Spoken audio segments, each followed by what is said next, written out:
Hello guys, welcome back to a new chapter of Boruto two blue vortex. आज हम देखने वाले हैं चैप्टर 13 को। इस चैप्टर में काफी मजा आने वाला है क्योंकि इसमें काफी चीजें रिवील हुई हैं, जैसे बोरुटो और कासिन कोजी एक दूसरे को कैसे मिले और उन्होंने कैसे अपनी डुओ टीम बनाई। कासिन कोजी ने ईडा के ओमनीपोटेंस को कैसे फिगर आउट किया। अमाडो ने आर्टिफिशियल बींग्स जैसे कासिन कोजी और बाकी सबको कैसे बनाया। डिवाइन ट्री बींग्स कैसे बने, फॉर एग्जाम्पल सासुके से हिडारी। इन सभी सवालों के जवाब आज के चैप्टर में रिवील होने वाले हैं। साथ में कासिन कोजी की नई एबिलिटी के बारे में भी पता चलता है, जिसका नाम है प्रिसाइंस, जो ईडा के ओमनीपोटेंस से कम नहीं है और यही चैप्टर का मेन टॉपिक भी है। तो चैप्टर को एंड तक जरूर देखना और एक्सप्लेनेशन अच्छा लगे तो वीडियो को लाइक कर देना और चैनल को सब्सक्राइब कर लेना। तो पिछले चैप्टर के लास्ट में हमने देखा कि बोरुटो एंड कवाकी ने हिडारी को मार दिया और उसके बाद हिडारी के सेल्स से एक थॉर्न सॉल बल्ब बना। इसे कवाकी गधे की गलती से बोरुटो उस बल्ब को खो दिया और जूरा को वो बल्ब इजिली मिल गया और जूरा बोरुटो को ओवर पावर्ड देख के उसे मारने को सोचता है। तो ये था पिछला चैप्टर। अगर नहीं देखे हो तो यहाँ से जाके देख सकते हो। चैप्टर की स्टार्टिंग में दिखाया जाता है जूरा को, जो बोरुटो की ओर देख रहा होता है और कोई सा जुत्सु रेडी करते हुए बोलता है कि बोरुटो तुम कमाल के आदमी हो, पर अब तुम्हें मरना होगा। वो अटैक करने ही वाला होता है, इतने में बुढ़ा मामूसी उसके सामने अपीयर हो जाता है और आगे बोलता है कि अरे गलती कर दिया क्या बीच में आके। तो जूरा को बताता है कि मात्सुरी वापस आ गई है और उसके इन्वेस्टिगेशन से पता चला है कि बोरुटो का एक साथी भी है। जूरा बोलता है कि अच्छा वो ही सारी इंटेल दे रहा था इस बोरुटो को सोल बल्ब वगैरह के बारे में। मामूसी उसके हाथ में सोल बल्ब को देख के बोलता है कि हिडारी ने खुद को मरवा दिया क्या। जूरा बोलता है कि हमारा साथी तो मर गया पर उसका बल्ब ऐसे पड़ा नहीं रहेगा, अभी के लिए हम वापस लौट जाते हैं। बोरुटो की आंख बंद होने लगती है और सीन फ्लैशबैक में चला जाता है। ये उस समय का सीन है जब सासुके ट्री में बदल गया था और बोरुटो वहाँ से निकल आया था। बोरुटो को कुछ शिनोबी ढूंढ रहे होते हैं और वो छिपा होता है। पीछे से कोई बोलता है कि आखिर तुम्हें ढूंढ ही लिया बोरुटो। बोरुटो पीछे देखता है तो एक मेढक होता है। वो बोलता है बोरुटो को कि यहाँ करीब 20 शिनोबी हैं, तुम यहाँ ट्रैप हो चुके हो। बोरुटो उससे पूछता है कि कौन हो तुम।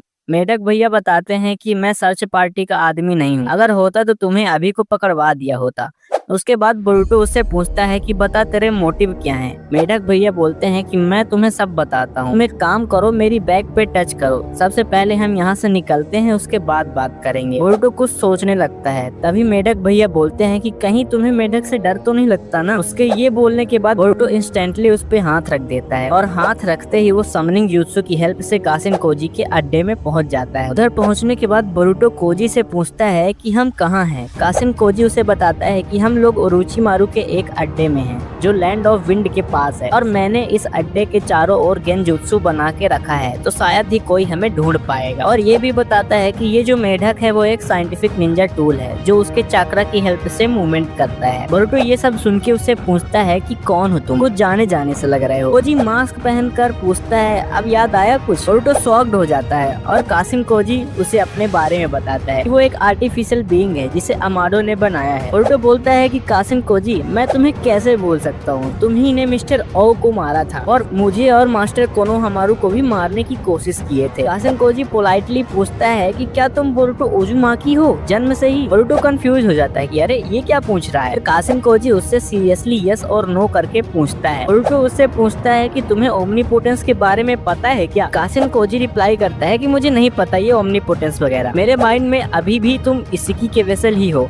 और तुम्हें मैंने और अमाडो ने मिलकर एस्केप करवाया था और मैं गलत हूँ है ना। मुझे ज्यादा कुछ नहीं पता इस एबिलिटी के बारे में जो तुमने मुझे बताया और मैं कह सकता हूँ कि जिस दिन तुम्हें तुम्हारे गांव वाले मारने के लिए दौड़ रहे थे उस दिन तुम्हारी और कवाकी की पोजीशंस बदल गई हैं। बोरुटो पूछता है कि मैं अच्छे से समझा नहीं, तुम्हें ओमनीपोटेंस ने अफेक्ट कर दिया पर तुमने कैसे जाना कि सच क्या है। कासिन कोजी रिप्लाई करता है कि मुझे पता था कि ये होने ही वाला है, इसकी होने की बहुत ज्यादा पॉसिबिलिटीज थी। बोरुटो ये सब सुन के शॉक हो जाता है और फिर कासिन कोजी उसे बोलता है कि मैंने जो भी पहले किया मुझे माफ कर दो, वो सब मैं दिए गए ऑर्डर्स को फॉलो करता था। बोरुटो रिप्लाई करता है कि मैं समझ सकता हूँ एक मिशन का बोझ, क्योंकि मैं भी एक शिनोबी हूँ और साथ में फ्रस्ट्रेशन भी बहुत होती है कि किसी को अपने सही होने का सबूत दो, और तुमने तो ये बहुत एक्सपीरियंस किया है। इसके बाद कासिन कोजी उसे बताने लगता है सब कि तुम्हें तो पता है कि अमाडो ने मुझे इसिकी और उसकी इच्छाओं को खत्म करने के लिए बनाया था। जब मैं उससे फाइट कर रहा था तो उसकी पावर्स एकदम से बढ़ गई, पर मैं सेटिस्फाइड था कि उसे जीगन की बॉडी से बाहर निकाल दिया था और बाकी का काम होकागे पे छोड़ दिया था और मरने ही वाला था। और मरने से पहले मुझे आने वाले फ्यूचर की सारी पॉसिबिलिटीज एक झटके में पता चल गई, जस्ट लाइक अवेंजर्स में डॉक्टर स्ट्रेंज को पता चल रही थी। मैंने उन्हें कुछ ही पल देखा और देख के पता चल गया कि ये सब भविष्य की एक झलक है। सब कासिन कोजी ने देखा था, साथ में डिवाइन ट्रीज मॉन्स्टर को भी। इसको देखने के बाद मुझे समझ आया कि सिर्फ इसिकी की डेथ इनफ नहीं है प्लेनेट को बचाने के लिए, साथ में 10 टेल्स को भी डिस्ट्रॉय करना होगा। फिर मैंने सोचा कि अभी कुछ चीजें बची हैं तो मैं अभी ऐसे मर नहीं सकता। फिर बाद में जो भी चीजें हकीकत में हुई और जो मैंने देखी थी वो दोनों एक ही थी। और इस चीज को देख के मैंने गहराई में सोचा अपनी इस एबिलिटी के बारे में कि मैं फ्यूचर की सारी पॉसिबिलिटीज को देख सकता हूँ। बोरुटो शौक होके पूछता है कि तुम कह रहे हो कि तुम्हें पहले से पता था कि ओमनीपोटेंस के कारण मेरी और कवाकी की प्लेसेस एक्सचेंज हो जाएंगी। कासिन कोजी रिप्लाई करता है कि मैं सारे पार्ट्स को एक साथ जोड़ के तुमसे पूछ कर ये कंफर्म करना चाह रहा हूँ कि तुम ही होकागे के बेटे हो, पर मेरे मन में अभी भी यही चल रहा है कि कवाकी ही होकागे का बेटा है। देखो, कुल मिला के कहा जाए तो ये कह सकते हैं कि कोजी और इसिकी की जब बैटल हो रही थी और कासिन कोजी मरने वाला होता है तो सडनली उसे फ्यूचर में होने वाली सारी पॉसिबिलिटीज के बारे में पता चल जाता है। उसके बाद बोरुटो कोजी से पूछता है कि ये जो तुम्हारी एबिलिटी है वो कैसी है और तुम्हें ये एकदम से कैसे मिल गई। कासिन कोजी बोरुटो से बोलता है कि अमाडो ने तो तुम्हें शिबाई ओत्सुकी के बारे में बताया ही होगा। उसने अनगिनत प्लैनेट्स को डिवोर कर लिया है और बहुत सारे शिनजुत्सु को पाकर एक गॉड बन गया है। तो उसी शिबाई ओत्सुकी के सेल्स को हम सभी ऑर्गेनाइजेशन विंग्स के ऊपर ट्रांसप्लांट किया गया था बाई अमाडो। तो उसी सेल के कारण इस उम्मीद में कि सारी शिनजुत्सु में से कम एक शिनजुत्सु हम कारा मेंबर्स के अंदर भी आ जाएंगी। इसके रिजल्ट के बाद कोड क्लॉमॉक्स बना सकता है, डीमन सारे अटैक्स को रिफ्लेक्ट कर सकता है और ईडा के पास गॉड लाइक एबिलिटीज हैं और बोरो डेल्टा और मेरे पास कोई शिनजुत्सु नहीं थी। पर जब मैं इसिकी के हाथों मरने ही वाला था तभी एक शिनजुत्सु मेरे अंदर इमर्ज्ड हो गई। इस एबिलिटी के चलते मैं फ्यूचर की सारी पॉसिबिलिटीज को देख सकता हूँ और इस एबिलिटी का नेम दिया गया है प्रीसाइंस। बोरुटो शॉक रह जाता है। फिर कासिन कोजी उसे बोलता है कि तुम्हें ये अजीब लग रहा होगा और जो फ्यूचर होता है वो एक स्ट्रेट पाथ नहीं होता बल्कि उसके कई दरवाजे होते हैं जो किस्मत के हिसाब से आगे खुलते रहते हैं। तो एक एग्जांपल लो कि इसिकी होकागे को मार देता है और कवाकी के बॉडी में रिसरेक्ट हो जाता है। उसके बाद वो डिवाइन ट्री को प्लॉट करके प्लेनेट को खत्म कर देता है। ये भी एक पॉसिबिलिटी थी पर ऐसा हुआ नहीं। दूसरा एग्जांपल लो, जिस दिन कवाकी ने होकागे को गायब किया था और तुम्हारी और कवाकी के बीच में झगड़ा भी हुआ था। मान लो कवाकी ने तुम्हें और सारडा को मार दिया होता तो वो उसके बाद अपनी और तुम्हारी प्लेसेस स्विच नहीं कर पाता, कोड से हार भी जाता। उसके बाद कोड उसे 10 टेल्स को डिवोर करवा देता, इससे प्लेनेट खत्म हो जाता। कुल मिला के ये बहुत मुश्किल है तुम्हें प्रूव करना ऐसे इवेंट्स के बारे में जो हुए ही नहीं है। और इतना समझ जाओ कि आने वाले बहुत से साल हमारे लिए खतरनाक होने वाले हैं। बोरुटो ये सब सुन के बोलता है कि मस्त स्टोरी थी ये, और मैं ये इग्नोर नहीं कर सकता कि ओमनीपोटेंस के बारे में तुम्हें कैसे पता चला। उसके बाद बोरुटो बोलता है कि मैं अब भी यकीन नहीं कर सकता कि तुम फ्यूचर देख सकते हो, पर ये पूरी तरह से गलत नहीं लगता। बोरुटो उसके बाद पूछता है कि फ्यूचर तो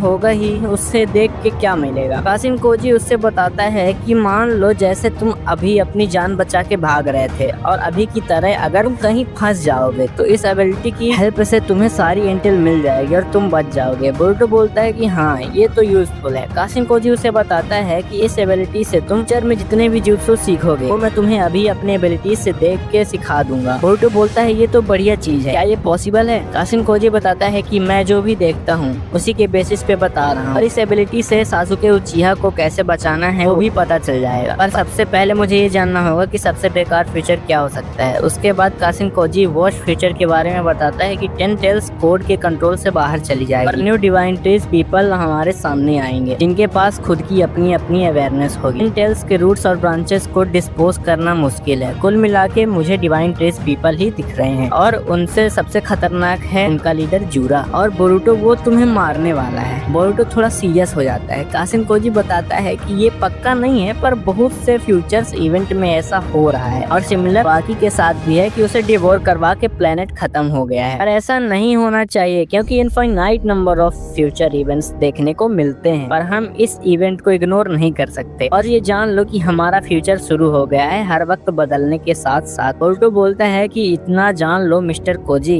कि डिवाइन ट्री प्लान को रोकने के लिए मैं कवाकी को नहीं मारने दूंगा, समझे? मैं तो बस अपने गधे ब्रो को पीट के अपने उजुमा की गृहस्थी को रिस्टोर करूंगा, यही मेरा गोल है। और कुछ भी हो 10 टेल्स तो मेरे रास्ते में आएगी। और सासुके का हेडबैंड पहनते हुए वो बोलता है कि कुछ भी हो मैं कोड और 10 टेल्स दोनों को खत्म कर दूंगा। ये सब प्लेबैक बोरुटो सोच रहा होता है और इंजर्ड पड़ा होता है। सुमिरे बोरुटो को हील कर रही होती है। इधर सारडा के हाथ में भी इंजरी होती है। उसके बाद हिमावारी को होश आ जाता है। वो सारडा को इंजर्ड देख के उसकी ओर बढ़ती है और अपने 9 टेल्स चक्र से उसे हील कर देती है। सब लोग ये देखकर शॉक हो जाते हैं। हिमावारी बोलती है कि मैं छोटी मोटी इंजरी ठीक कर लेती हूँ। मीरे हिमावारी को बुलाती है कि इधर आके बोरुटो को भी हेल्प करो। हिमावारी बोलती है कि बोरुटो वापस आ गया और जाने लगती है। कवाकी उसे रोक के बोलता है कि हिमावारी उसके पास मत जाओ। साडा गुस्सा हो जाती है। फिर कवाकी बोलता है कि गुस्साओ मत, मैं हील कर लेने दूंगा, पर उसके पहले कुछ करना है। सही कहा ना मास्टर कोनोहामारू। कोनोहामारू कहता है कि हाँ, ये बढ़िया मौका है। उसके बाद कोनोहामारू बोरुटो के हाथ में अमाडो के बनाए हुए हथकड़ियाँ पहना देता है, जो कि एक सीलिंग jutsu है, जिसके कारण वो कोई jutsu यूज न कर पाएगा। कोनोहामारू लॉर्ड एर्थ को अलर्ट करने के लिए बोलता है ताकि वो उससे सारी जानकारी ले सके। कवाकी बोरुटो के अंदर से फ्रॉग को बाहर निकालकर डिस्ट्रॉय कर देता है। कुल मिला के कहा जाए तो ये कवाकी मुझे बहुत सेल्फिश लगता है। अपनी राय कमेंट में बताना। कवाकी जान जाता है कि ये कासिन कोजी का है। कासिन कोजी ये सब देख के कहता है कि कितना दिमाग खराब करने वाला इवेंट है। उसी तरफ जूरा हिडारी के थॉर्न सोल बल्ब को एक बॉक्स के ऊपर रख देता है। उसके बाद 10 टेल्स के रूट्स थॉर्न बल्ब में आके इमर्ज हो जाते हैं। कुछ होने लगता है और वो बल्ब हिडारी में बदल जाता है। उसके बाद जूरा पूछता है कि हिडारी कोई प्रॉब्लम है? हिडारी बोलता है पता नहीं। जूरा बोलता है चलो अच्छा है, तुम्हें अपना नाम तो पता है, तुम हिडारी हो।